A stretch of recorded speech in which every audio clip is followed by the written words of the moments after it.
Good people, party people in the place. What's up? This is Questlove Supreme. Um, Great episode today. I call it the Summit Meeting episode. Um, in my opinion, the pairing of our guests today, our two esteemed guests, is definitely what the doctor ordered.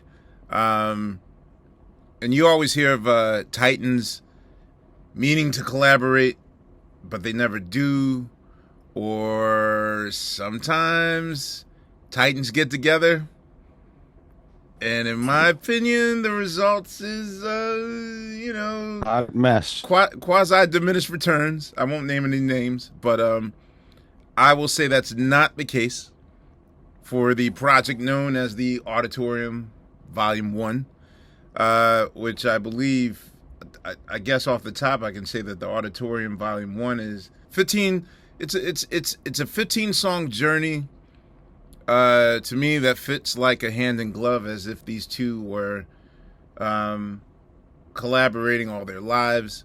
Of course, the raw soul beats, the witty lyricism, but it's also shows you how much they've matured in their 3 decades in the game, because this is probably, in my opinion, one of the most soulful offerings that Pete has offered. And as far as Common's lyricism is concerned, I love the fact that in addition to his couplets, he's adding in dashes of metaphysical talk in there, which is, of course, it's the result of growing up.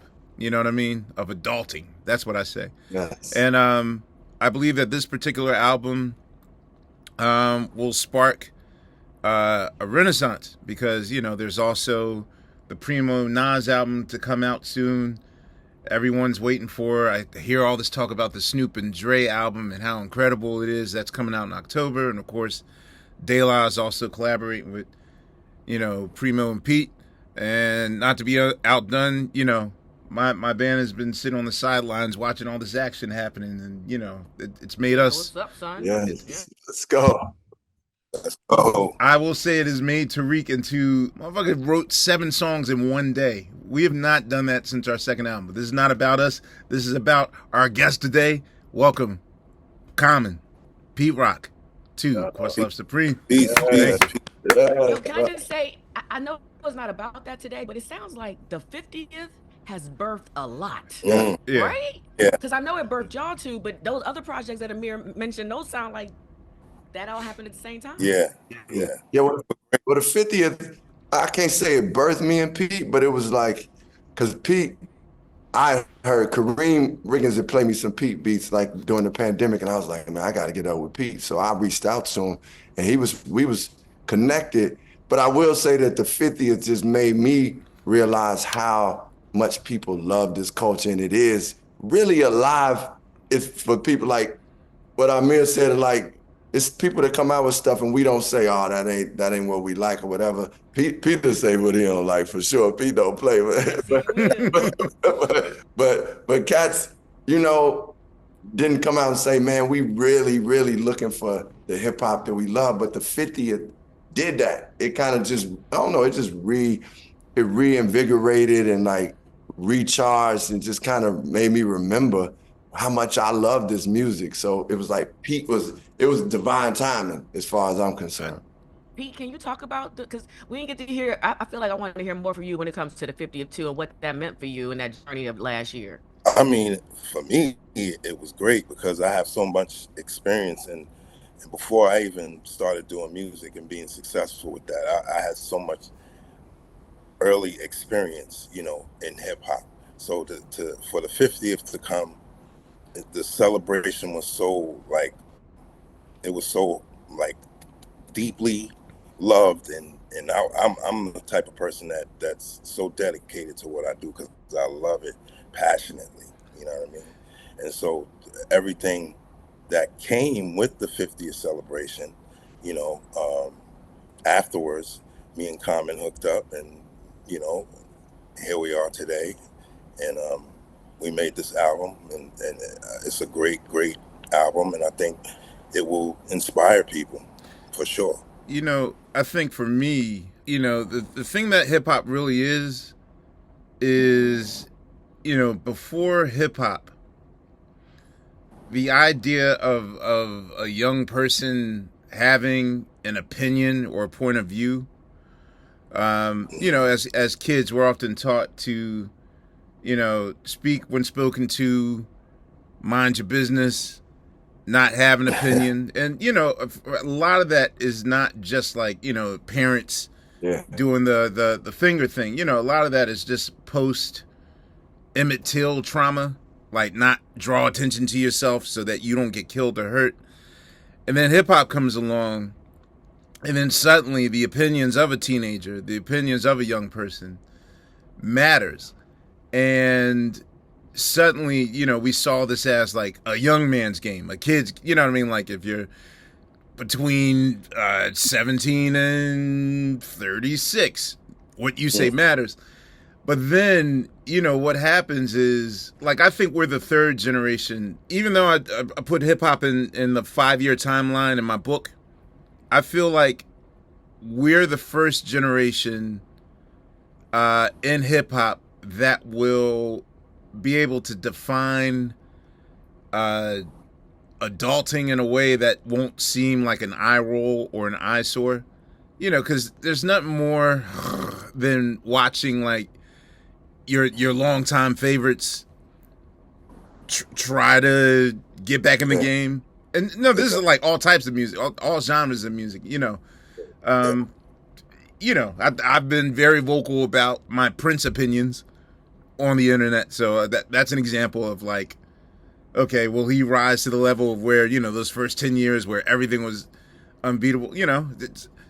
I've had opinions on that, but I will say that I think this album is a great example of how to be yourself and still sound like fresh, you know. It felt like it was an answer back to what Andre said about, I'm sorry, it felt like it was an answer back to what Andre said about there's nothing else to talk about. I was like, Rashid found all this stuff. I mean, what are you saying? Well, like, well, you know, I love Dre 3000, but everybody is, you know, where they are. It's times in rap where I was like, man, what am I going to say? But then, like, I just got sparked, man. I mean, it's like, to be honest, Tariq is one of the people that like consistently reminds me that, man, this is infinite. Like, he said something to me at the Roots picnic 10 years ago. I was like, man, I've been stuck. He was like, nigga, just rap, man. He was like, you done put all these years in, just rap. And that always stuck with me. But I mean, I think what you said is super important. Like, you know, for years we have been like, just for survival reasons from you know, the slave trauma, just taught to be like, okay, not say too much.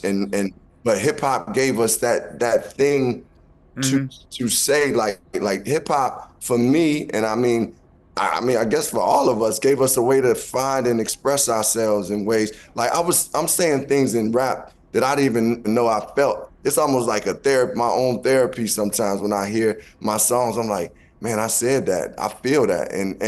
And it also gave me my Muhammad Ali, my way to be Muhammad Ali. Muhammad Ali was always one of my heroes because, man, he was just speaking like, I'm bold, I'm beautiful, I'm black. It was like speaking things into existence, and he had a higher purpose. And I was like, man, that's what rap started to do for me as I started to find myself. But I want to say that what you're saying about growing older, it was a scary thought at first to be like, man, what am I going to do in my 30s and 40s? Like, that's what I used to think. And we just didn't know because we didn't. We are that generation. And thank God, some of the things is I was just looking at all of us. I was like, man, I'm grateful that we had some of the things that our parents taught us, but we discovered new things, whether it's eating healthy, whether it's therapy, whether it's meditation, just all these new things that. Or rediscovered and acted like it was new, because all that stuff you just mentioned. There you go. That is very true. Like, you could probably go to ancient Kemetic things and we knew these things. So that being said, rediscovering it, but the fact that we applying that allows us to like stay like not just young, because it's like, now, hey, I'm 52 years old, but I still like, my spirit is young. I'm taking care of myself, and I'm also seeking to grow as an artist. That's one thing I kind of want to ask Pete and you, Ahmir. Like, when I heard Pete's beats, I mean, and listen, we both know that it could be producers that have come from different eras. They sound is in that era. Right. When I heard Pete's beats, I was like, this is new.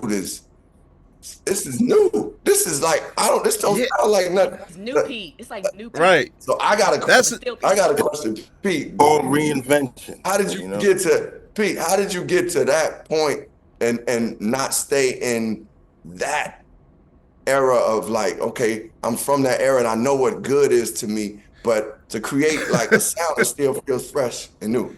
You know, part of me kind of wanted to hear one just rhyming with Biz reminder. Like, I was waiting for it. Like, is that soundbite going to happen? Is it going to happen? I just kind of listened to all the new artists and what they're doing, and kind of like said, okay, let me step my game up, and because I'm like a band member, conductor / funk dude in hip hop, right? So I just kind of added that with what they like, and then came with some of the aura of the 90s and some of what I do and something a little different from mixed in. You know what I'm saying? Okay, let me ask the question so I don't wake up the sleeping bear in the cave. From a legal standpoint. Well, let me ask you, from 1 to 10, how much of a nightmare was it to bring this album to the public from a musical standpoint? Because so much code. Okay, so here's it. All right. Let me bring it down for Laiu without. So the thing that makes this album special, there's a period starting in 96, 97 in which, like, first, I mean, the idea of chopping, when you hear like producers like chopping and flipping stuff, mostly I would say that flipping and chopping was kind of a way to really be creative. In other words, like, okay, hey, you remember that old James Brown sample that you've heard time and time again from this rapper and that rapper and this rapper and that rapper and this rapper? Well, I'm going to present it and jumble it up and reinvent it. And at first it was like for sport, but then I realized after 97, it's almost for survival, because sometimes think of like what gospel music was to our ancestors. Like, to them is gospel music, but to us it was GPS instructions on how to get freedom. Yes. So a lot of our producer titans who made their name in what we call a 4-bar loop, in other words, I'm going to take these 6 seconds of a song and build the song on top of that. Suddenly they were forced to find other means to make music, because the clearance nightmare of it all just became too much to deal with. So a lot of our beloved producers of the Pete Rock ilk, of the Large Professor ilk, of the Tip and Ali ilk, who rely on loops, were sort of put in a position where they had to. Some people made the adjustment, like Primo has made the art of what we call stabbing. Stabbing is if you take a part of a song and that song's like an exclamation point or a musical onomatopoeia.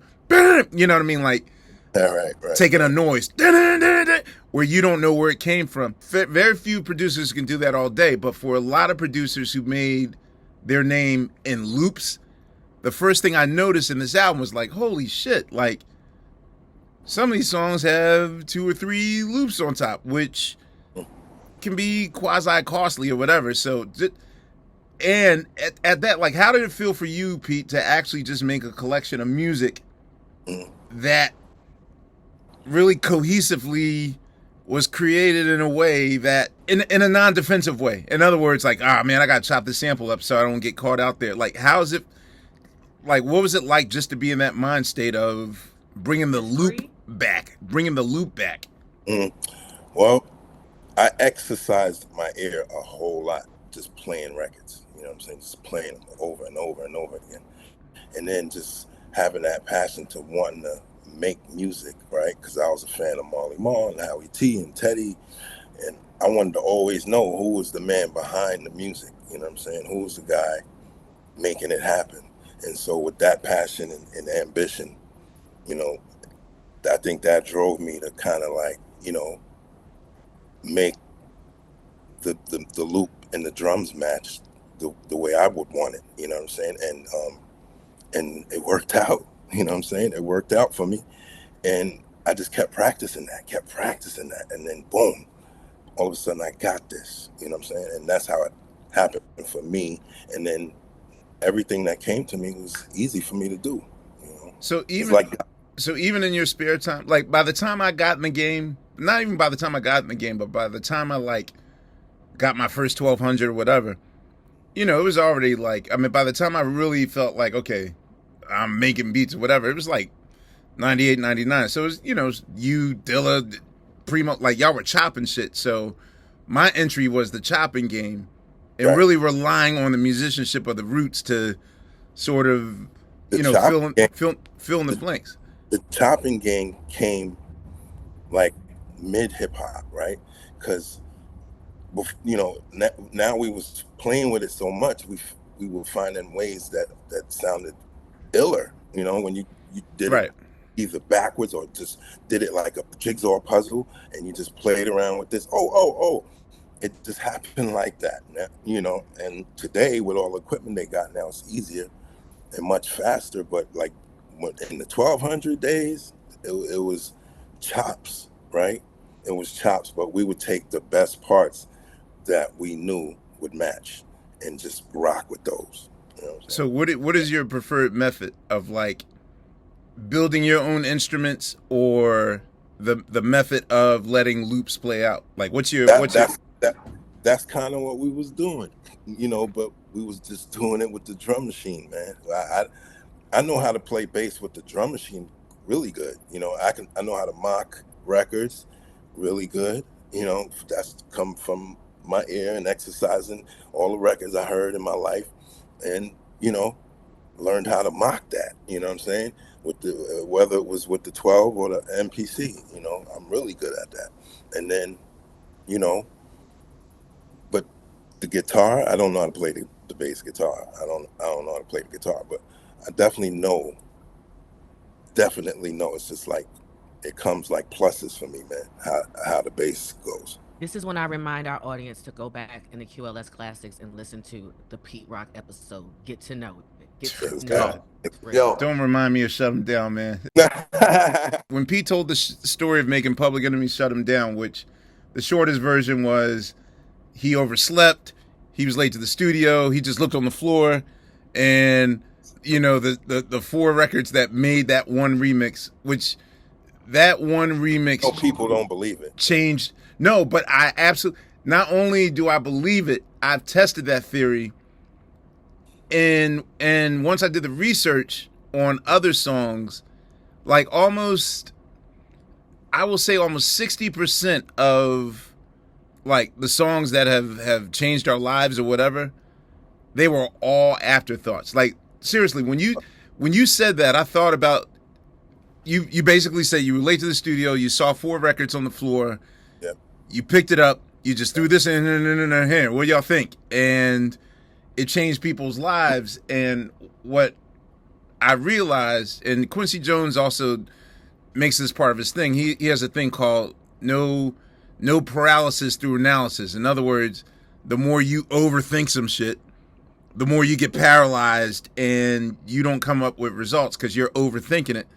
Whereas you just do it, and that's when you're in your natural state. And so suddenly, maybe like 3 weeks after that interview, I got to rap to Little Steven, guitarist of the E Street Band, and you know, on the Sopranos, and he was telling me like he's obsessed with that theory. He's obsessed with songs that sold millions that were made in under 5 minutes, and literally he gave me a whole like glossary, like the Isley Brothers shout.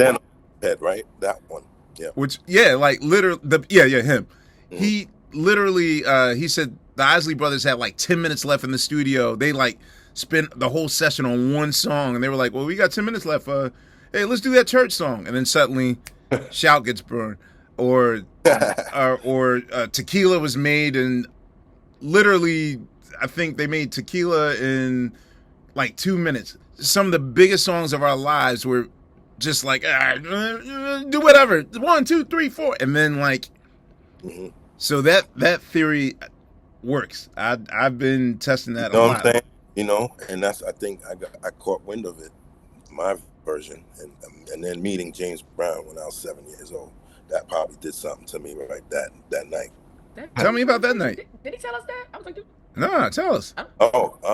Me and my younger brother, my mom took us to a concert in New York, in Mount Vernon, a place called the Left Bank, and you know, Lynn Collins. I remember seeing her. I remember seeing Bobby Bird and the JBs, and you know, during the break of the show, you know, my mom said, "Come with me," and she took us backstage to meet James, and he grabbed my hand and held it and said, "God bless you." And I damn near pissed on myself, bro. My younger brother grabbed, and you know, and we were in disbelief. Yeah.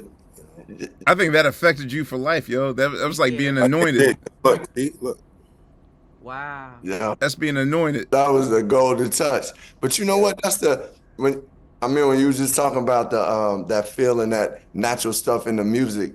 I couldn't help but think about James Brown, and that's and Fela, and all that music is that. And still to this day, like one of the lines that people say the most on a song I did, I hadn't even written the line, and it's ticka-ta, ticka-ta, ticka-ticka-ta-ta. And I'm like, oh, what the hell is this? Like people say this to me, like I can rap the whole light, and they might not know some. They know some of the words. You talking about the Ticka-da song? Ticka-da. When I say that, when I put the mic out to the crowd, they say that. It's like, it just showed me that, man, that not overthinking it and just allowing it to come out is exactly what music should be. Sit there for a second on that James Brown and that Fela tip too, because of all of these Real parallels. Because this album, when listening to the different messages and the things that y'all are saying, there's a lot of parallels. I was wondering if y'all realize like how perfect it is today to hear that album. Like y'all today. Wow. Well, like Destiny, Hope, Faith today. I think we just didn't even think about nothing but just doing what he liked. He picked beats he liked, and I was just like, yeah, boom. And he came back with a full song, and we just said, all right, we're going to use this. We're going to use this. We're going to use this. And the album came together. Do you still have the basement? Yes. So. Oh, not in Mount Vernon, but it's up in Rockland now. Ah, damn. No more Mount Vernon basement? Hey, but it still got the vibe. It got the vibe, man. When I got out there, I was like. So you physically had to go to his crib and.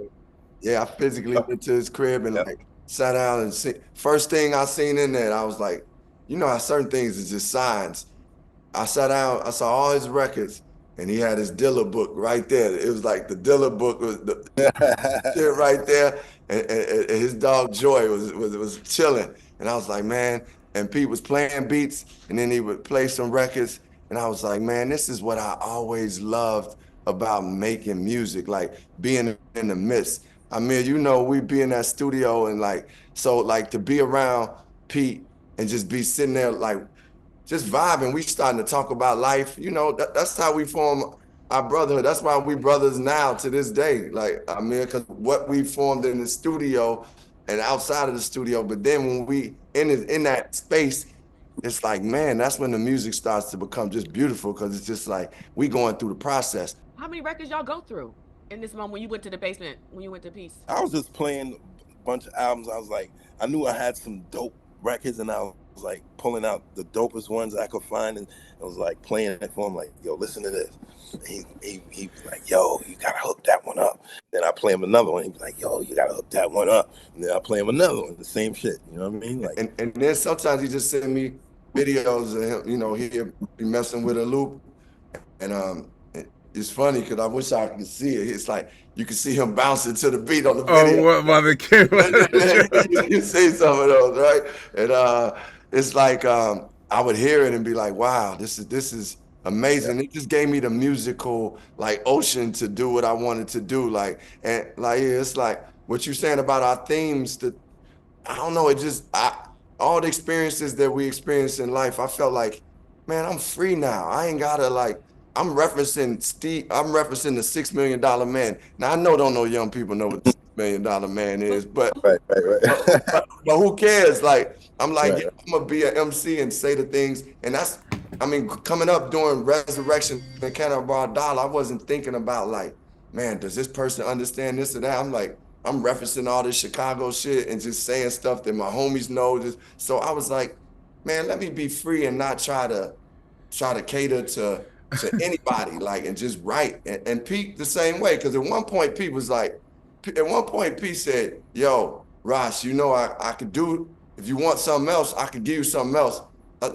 Even live music. I said, no, I want loops. And It took a big risk, bro, but we got through it. Yeah, we do it. I want loops, chops, whatever, like we doing samples, bro. Like let's do what we do and like be in our home. Like it felt home to me. Like, by the way, Rosh, I just one of my favorite apps on my iPhone is the inflation calculator.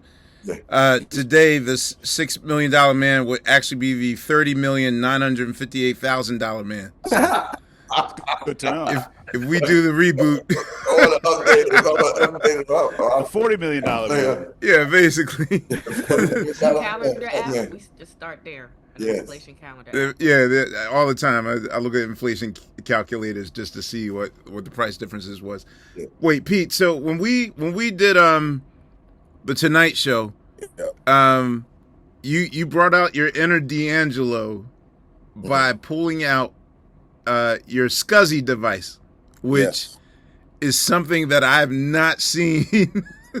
Steve is laughing. You wouldn't believe how many of them I have, bro. What's the Dog. Is that the zip, like a zip drive?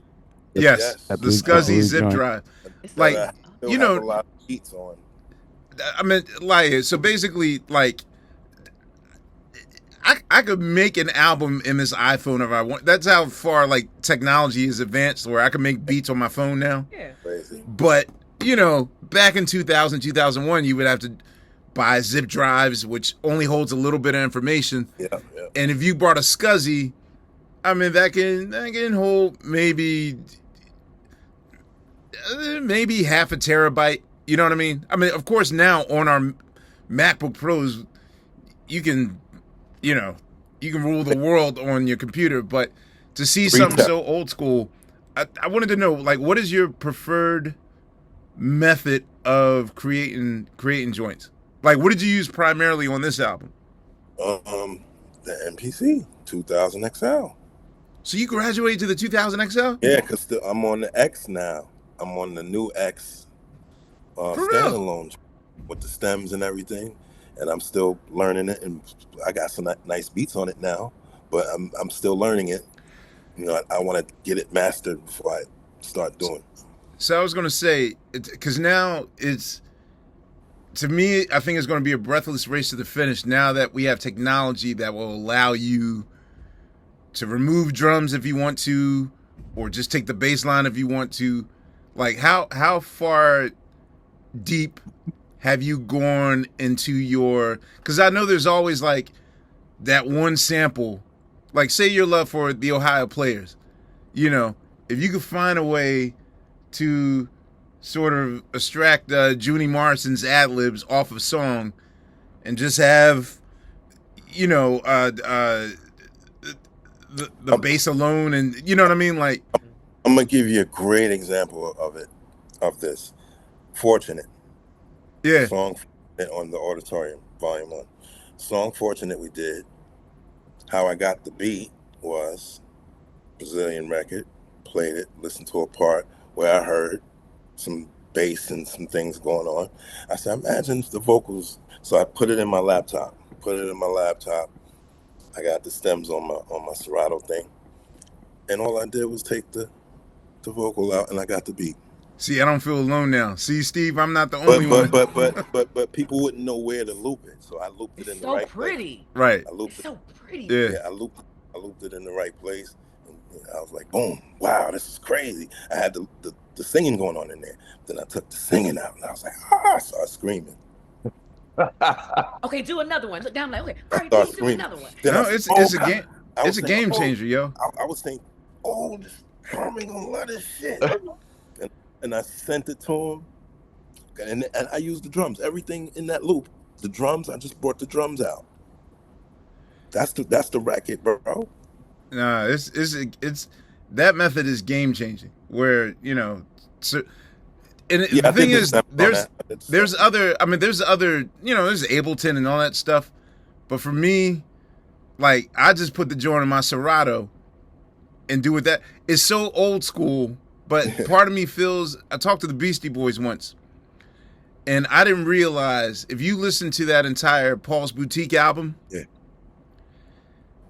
they did 0 programming. They literally, one by one, they would perfectly loop a drum track as their first track. Mm-hmm. And then for every sample, each song on Paul's Boutique was easily somewhere between 8 to sometimes 15 samples. And I'm thinking they did it the regular way, where they just put inside the drum machine and programmed it that way, a la the Bomb Squad. Nah, they literally would just take pieces, all the records, and loop them all together perfectly. And then just auto edit it, which is the wildest way, in my opinion, to make an album. But it can be done. It could be done. I've seen it too. It can be done. So, yeah. Rosh, I wanted to ask you. So, there's a point for us, for the Roots in 2010. Rich challenged us to make what he called the midlife crisis record. Yeah.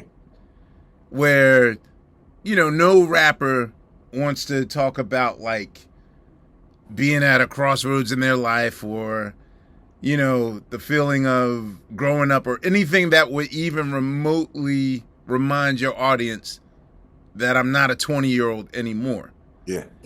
Lyrically, how did you wrestle with what exactly you wanted to bring across on the album, in terms of your themes? And as Laia mentioned, on so many people, talking about, it's funny. This was this was one of the albums I had the least wrestling to do, and I think the freedom came about because, once again, like, being at the 4th tour and seeing, like, a stadium full of people rocking the LL joints, I'm like, these people, with Roots playing and everybody loving this hip hop. I'm like, man, there's people out there that want this. And also, I was also like, I did a freestyle on the LA Leakers, and I got more calls about that than any album I put out in the past 10 years. So I was like, part of my gauge, my research is when my homies call me. Call me like, if it reaches them, then it's real. That's when I know I'm doing something. Like, if they call me like, yo, Ross, that's dope, or they like, man, I might have to remind them I got something out. But when they really like something, they hitting me up like, yo, this is dope. Like, so what do they say about this album? This is one of my best albums ever. Some said that it is my best, and some was like, man, I can't believe you all made a classic in this era. But Ahmir, let's be clear. First, I want to give you yours, because, man, you was the first person I sent the album to, outside of me, Pete, and Jamie, and people that was recording, like, basically. And I remember. You know how hard it was to keep that secret? Yeah, I remember. For at least the first week, he was like, hey, man, don't leak the shit. Hey, man. I'm like, dog, what the fuck? Because we know Ahmir, and it's okay. No, you don't, because I didn't. So did you hear the album? Did you hear the record? I'm proud of you. Oh. Listen, Laia, Ahmir is the best brand promo person you could ever have. Meaning, he ain't gonna let it leak to the public, but he gonna get it to the right people. I saw that FaceTime you had with Primo, Alchemist. Like, playing little snippets, but that got the buzz going. Hey, it ain't nothing like letting, if Ahmir feeling it, It was, but let me tell you, the first thing Ahmir texted me when he heard the album, first of all, I was sending it to him to listen to it because I wanted him to sequence the album. I wanted him to have that input. And first thing he said to me was, damn, I can't believe y'all did this shit. And like, he was like, yo, he was like, I got total confidence in Pete Rock. I got total confidence in you, but this is beyond what I thought could be. What's the part of it? Like, y'all because of the gave me label? Because I was curious too, like the label part of it. Because I mean, I know as an artist, you know, everybody got their opinions on your shit, but it seems like this time y'all didn't have to worry about that part of it, right? Yeah, I don't. You know, it's weird because again, I think. Oh man, see, the last time I offered my 2 cents about a hip hop opinion, that shit started trending on Twitter. Well, it was crazy. Okay, so wait, I will say this because I think that they even agree with it. All right, another hot take for Ahmir. No. Listen. Okay, in the case of Still Dre, that's a great example of Jay-Z and Dr. Dre working together. However, Jay-Z and Dr. Dre have worked 3 or 4 times together, and I don't know if it's the pressure. It's almost like an all-star game. It's like if you're gonna have Kobe and Jordan and Iverson and Magic Johnson and Shaq. I mean, I'm just randomly naming. I'm surprised Steve's not snarking me right now. I'm impressed. Thank you for sports ball all day. Keep going. Anyway, I love the sports. Anyway, the point was that their collaborations on Kingdom Come, and it didn't yield the magic that it should have yielded. But I think that's almost with every artist. Like when Stevie Wonder and Michael Jackson got together on the Bad album. That wound up being the exactly. Yeah, right. I feel like it's too much pressure when 2 gods get together and you don't know, because it's never going to be 50-50. It's going to be either 60-40 or 70-30. Like, you don't know what it's going to be. And for me, this album, like, I was just shocked that y'all probably got 50-50 on it. Like, to me, it established and reinvented Pete. Wait, I got to ask you, Raj. Did electronica have any influence on your flow with that? Jay Electronica has had some influence on me because he's dope. So it has inspired. I get inspired, but I wasn't listening to him. It was strictly that beat, and I was just having fun. I was actually riding from Pete's crib. He had just gave me the beat, and then you know, I was just riding home, and them rhymes came to me like, she knew me from the city. She knew I was witty.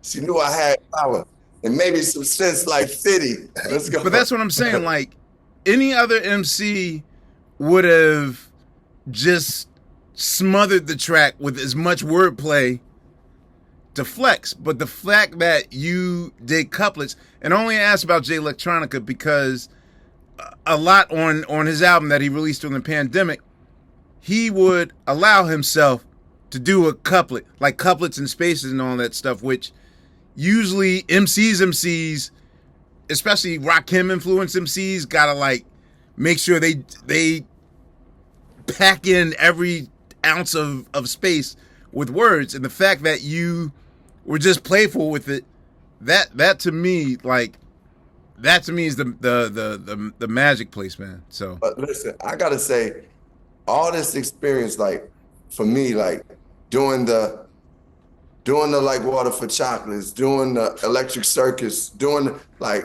Universal Mind Control, like rapping over different type of things has taught me, like I'm learning and I'm seeking, I want to be better. So I don't like over rapping stuff. I know at times I can over rap, like, and us MCs getting caught up in like, I gotta be Cool G on this shit. So let me, you know, but I'd rather be just an instrument. I'd rather be Maurice White or Q-Tip, or, you know, like, I want to be an instrument to it. Like, so I just try to just allow the music to inspire me and get me going. You know, I did the music. The music always inspired me, but now I think because of certain experiences, I know where the one is.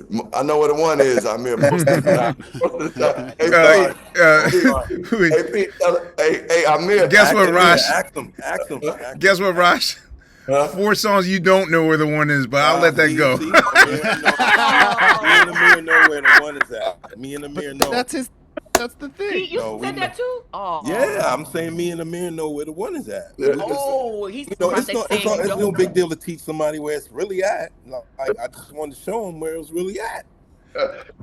I'm used to Rosh now, so he gets a pass, you know. Hey, Ahmir, we had that song called "There Is a God" that's on the album. Yeah. I rapped in a different space, and Pete after a while was like, "Bro, that ain't where the rhyme should be." And I was like, "Bro, this is where it's supposed to be." Me and PJ. PJ wrote the hook. This girl PJ, who's incredible. She's incredible on the album. Yeah. I said, "This is where it is." And he was like, "Bro, I made the beat.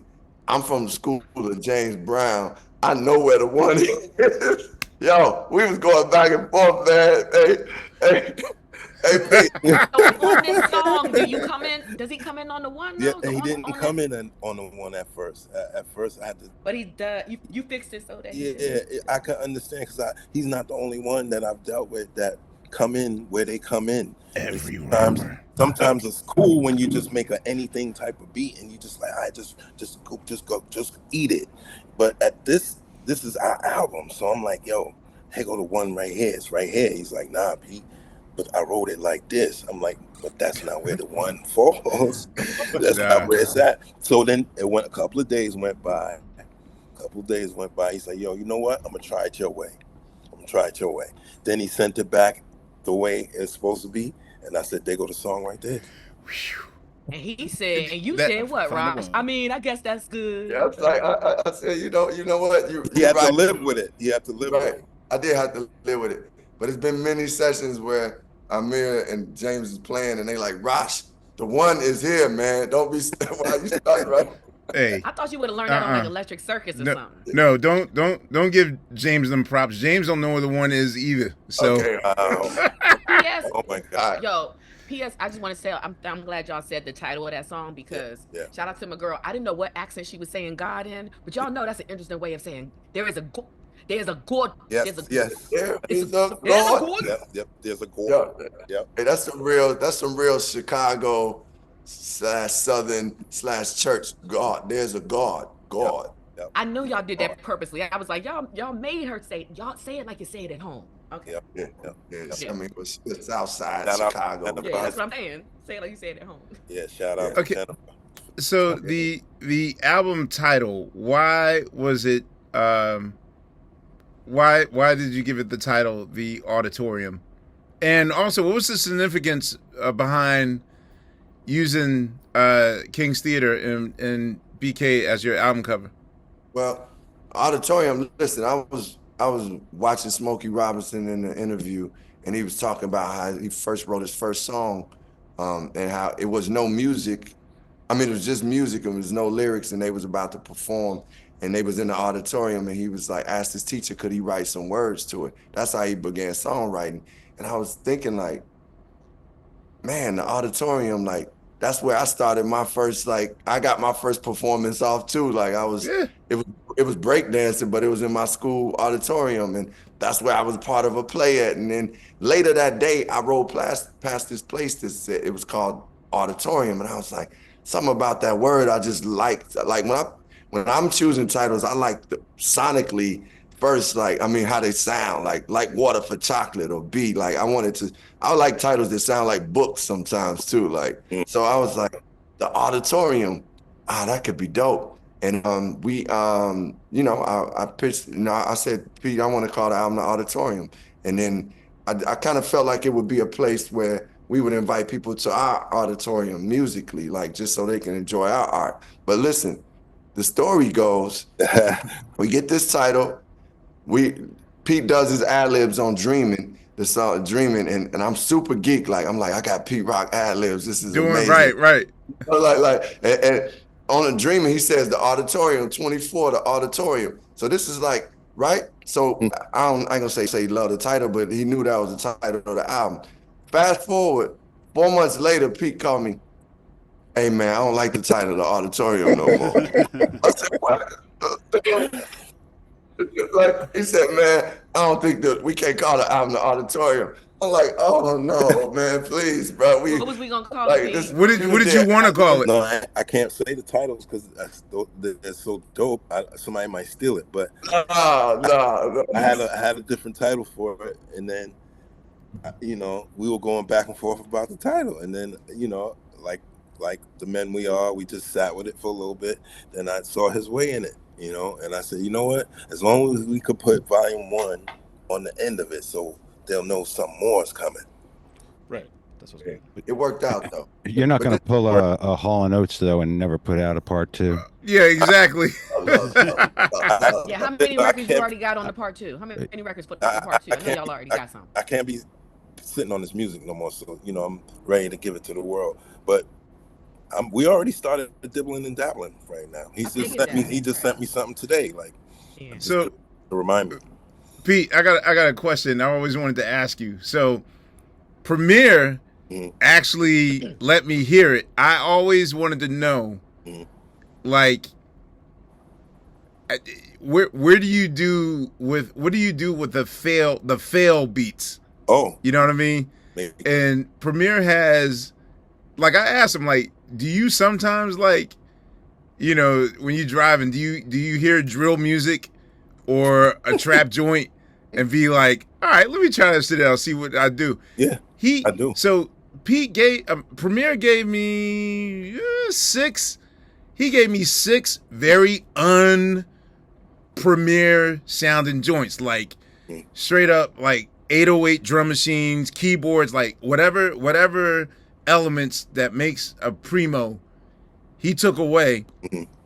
And you know, it's weird, like I'll say that at least 4 of them joints sounded like, you know, I'm a big Loose Ends fan. Oh man, you know what I mean? So am I.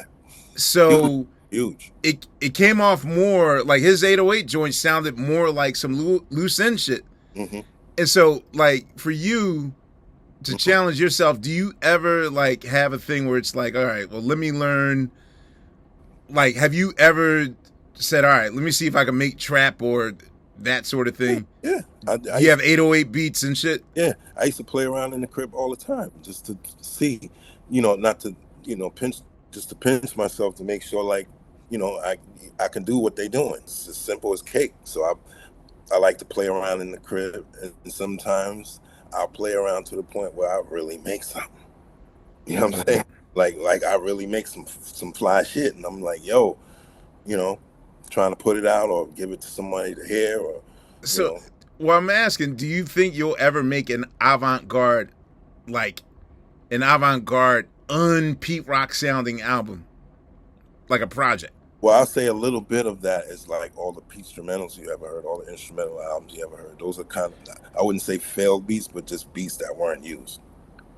Yeah, well, but they're still non-factor beats. Yeah, you can still call them non-factor. Yeah, but I'm talking about just like crazy shit, like 5/4 meter shit, or you know, using drums you would never ever use in this life. Like for you, what is okay? So for this new Roots album. Like, it's weird. Okay, Ashley's Roach clip to me. Yeah. And I think it's more or less the if you take Rakim out the factor. Yeah. Ashley's Roach clip to me was never a desirable breakbeat, even though it's a classic breakbeat. Ashley's Roach clip is the drum break that we know as Paid in Full. I was just going to ask. But it's also PM Dawn's breakbeat, EMF's Unbelievable. Like, Girl, You Know It's True. One thing about I learned from Marley Marl is how he EQ'd his music to make it sound hella different. You know, like he'll take In Peace the President drums and make it sound totally different from the bridge. Right. Eric B's for President. It sounds totally different from the bridge. They don't sound the same. You ever listen to that? You ever really listen to the difference? Yeah. Yeah, and so he's presented Impeach the President in ways that sound different. And that's what I learned from him, which is hella important for hip hop. and for producers to know is to like how to disguise your music. So what's the one drum break that you feel is the mountain that has not been fully climbed yet in terms of like flipping or like for me for all the allure? If I tell people that, I was about to say, is he gonna tell? Cause they start. Well, okay. Well, I'll ask you for all the legend and the allure that we credit Funky Drummer. To me, Impeach the President is the most used breakbeat because Impeach the President to me is almost like meat and potatoes, like the basic elements. Whereas Funky Drummer to me is almost like it's sushi. It's well, depending on your palate. Yeah. It's high art, delicious food that is not for everybody. Right. You're right about that. So, like, have you ever figured out a way? Well, I'm about to ask you. Faking jacks.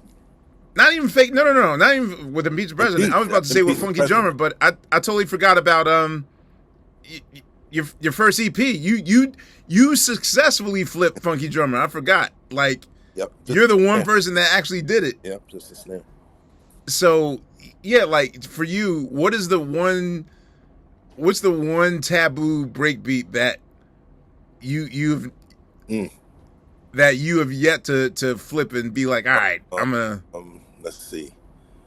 Damn, it's such a choice. It's hard to just pick one, but I'm gonna pick one. A real hard one, so nobody else can do it. Let me see. Yeah, but even if he does it. Like, right, that's true. Breakbeat. I mean, something you wouldn't tell us like Boogie Back or 2001 or. I'll say Boogie Back, but then I also say,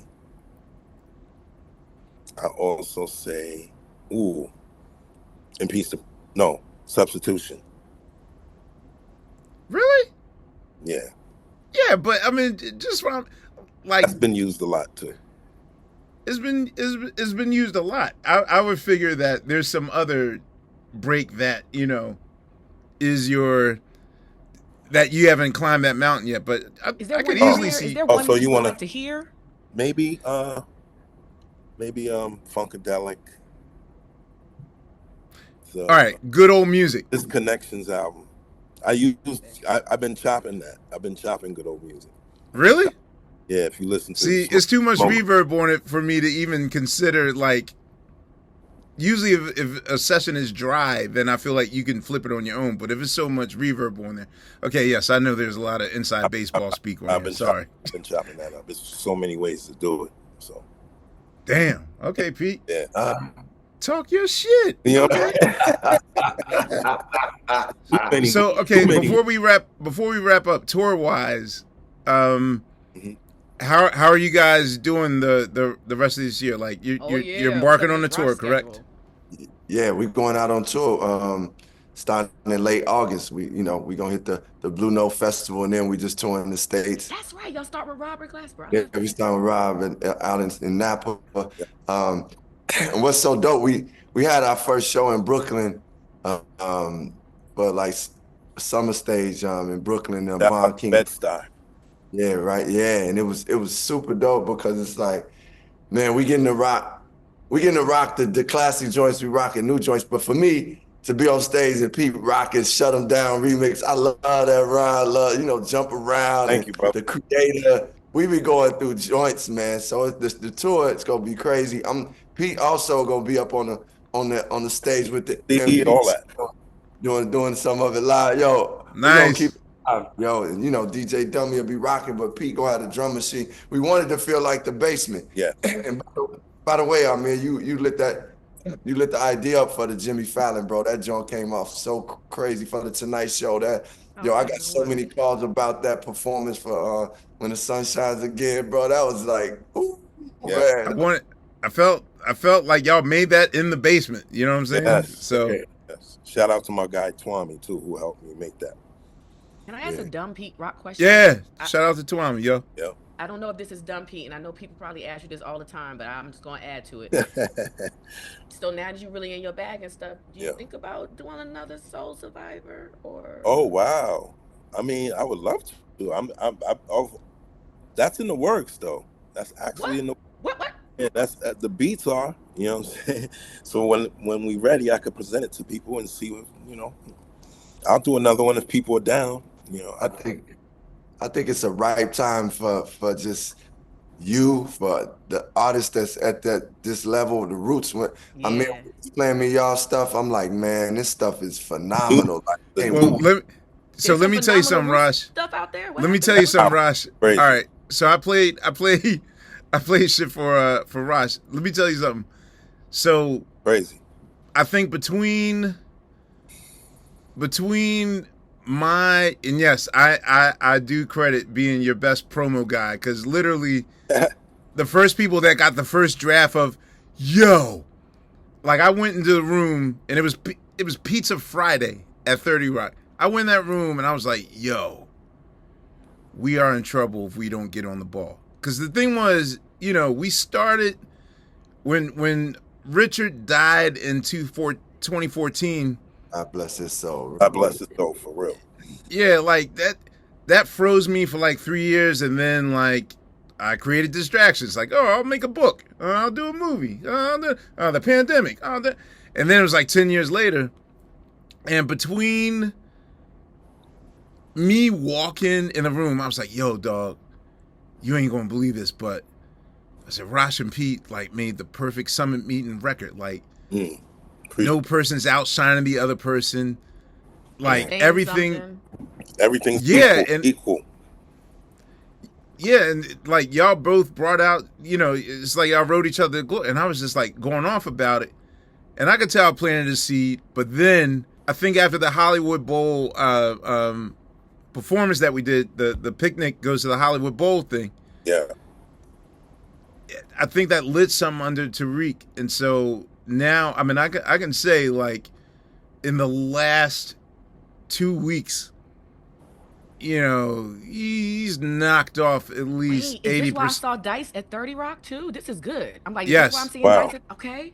Yeah, like he knocked out, like, I mean, back in Do You Want More days, like Reek could write like 6 or 7 songs in a setting.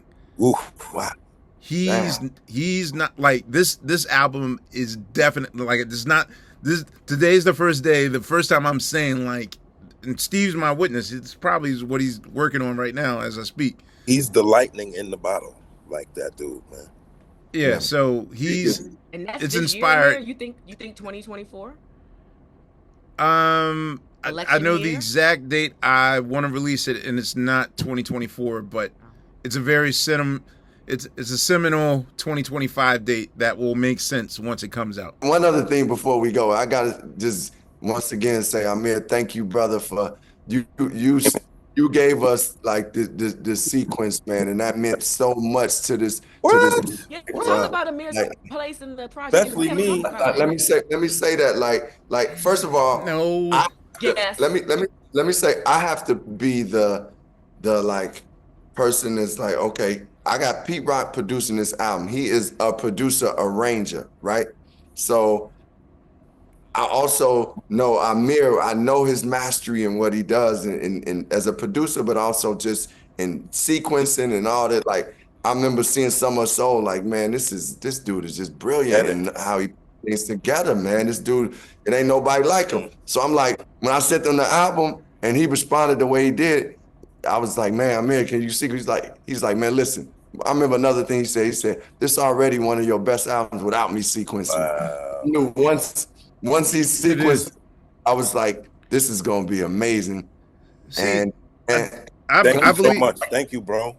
Thank you. No, thank you. You guys, look, this is all you. I don't even consider sequencing this album is all. You don't want to talk about it all. You want to say no, because y'all have to realize how important sequencing is when you're putting the records in order. You have to make it make sense, make it a life thing. Like like you could project it. You know what I'm saying? As you listening to it, where if you got to drive 7 hours somewhere, you think about things. But exactly. No, for me, I think more than, in part of the doing the work on myself, and especially in the last 4 years of just like where I am now in my life, I'm more in tune to what's in here in my heart. And for me, I always felt like I had the gift of synesthesia, where if you hear a song or hear a melody, you instantly see colors and whatnot.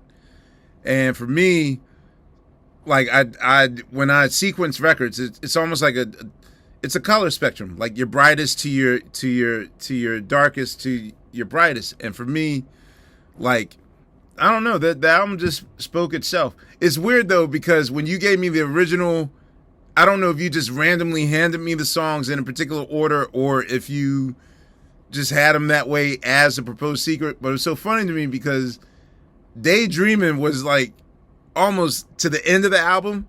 And it was almost like the 6th or 7th song. When I heard it, suddenly I was like, that's the first. That got like, whoa. Like, to me, the first 3 seconds of that shit just sounded like a beginning. Like a sunburst, like that sort of thing. And instantly I was like, all right, I now see it. And so once you have that one sunburst there, it's like, what do I want to hear after that? And after that, and after, so. Like, that is what makes classic albums. Because if you got songs and they not put in the right order, that shit, it can, the story ain't told. It's like a movie. And if you don't do the right sequencing of them, the edits and stuff. And I gotta say, man, one last thing on that is just that, like, Pete, I was super grateful that you was like open to it, like, because it's hard. Like, you're a producer, and this is your project too. So for can't do everything, so why not, one dabble with someone who knows how to do that. Was that hard to ask Pete, Rock? When he came to me, I was immediately with the idea. Yeah, he was with it. And then we just sorted through, like, figuring out, okay, and then we got them interludes. And by the way, man, shout out on the outro y'all did too. I mean, that was, man, people's like, actually, I found that record. Oops. Found that joint. I was like, oh, that's what they did. Oh. Yeah, man. Yeah. I found the record. I got the record. Yeah, man. You know what I'm saying? Class. It's everything from soup to nuts, man. This is an awesome records, man. You two need to be commended. Hey, Ahmir, can I ask a question for Jake real quick on this note? Because I'm curious to know the answer about this, because Jake feels like this is like the album that is going to, if you care, like, win all the awards. Do y'all care, and do y'all feel that? I mean, wow. I mean, I'm still pinching myself that it's just, since this album drop, it's just been go, go, go. I'm tired. Okay, so that means yes, Pete. Yes. Let me tell you, do I care? Yes. Yes. And, like, to be recognized for this music would be amazing. Like, when you put your heart and soul into it, the one thing Ahmir just said, he go operating heart. One thing I know is Pete Rock came from the heart and soul. Right. That I came from the heart and soul. Ahmir came from the heart. Our engineer was heart and soul. We, like, everyone's involved. You got Jamie to do it? Yo, Jamie showed up in Chicago yesterday. Jamie Staub been at the shows now. It's like, he heart and soul. That being said, we would love to be recognized in that way. That would be amazing. Like, I ain't gonna front. It would probably, I probably would be bawling tears if to see Pete Rock up on that stage or just. Well, then yes, for Pete to just get the. Hey, man, it can happen. Yeah. Pete Rock got the first chair at the Tonight Show. Yes, bro. Shit, I never thought. And that was my first time, and it's just unbelievable feeling, man. Thank you, man. Yo, dog. It's about time, Pete. It's y'all time, man. It's y'all time. Y'all need to be applauded. Pete, thank you for helping Common find the one. Of course. Yes. Now he knows where the one is at. Now he knows where the one is. All right, y'all. This is once again the incomparable Pete Rock and Common on Questlove Supreme on behalf of Laia, Unpaid Bill, and Sugar Steve. Yo, this is Questlove. This is a great episode. Thank you guys so much. Buy that album, support the record, stream the record. Okay? We often complain that, we ain't getting the quality we deserve, and then we get it, and then we neglect it. So support this record. It's important. Please. All right? Please. Stream this record. Like, stream like you voting with your dollars. That's all. All right, y'all. Questlove Supreme. See y'all next week.